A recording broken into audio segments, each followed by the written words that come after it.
2 divided by 2 gives us 1. And again here we have 2 divided by 2.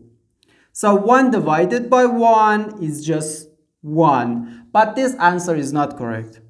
Because according to the order of operations, when we have more than one division in an expression, we have to work from left to right. So here, first we have to do this division, then this division, and finally this division. If we do this division before this division, it is wrong.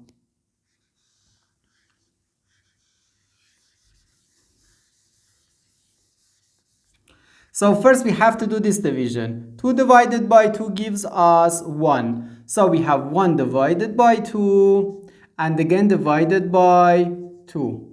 Now we have to do this division. 1 divided by 2 can be written as 1 over 2. So 1 over 2 divided by 2. Now,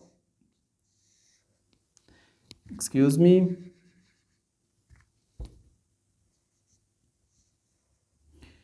So we have 1 over 2 divided by 2. Now, according to the KCF rule, K stands for keep, C stands for change, and F stands for flip.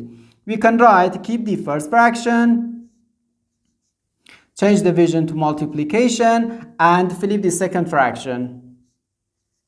So 1 over 2 times 1 over 2, which equals 1 over 2 times 2 gives us 4.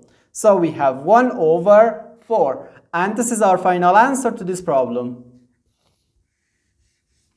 The correct answer is 1 over 4.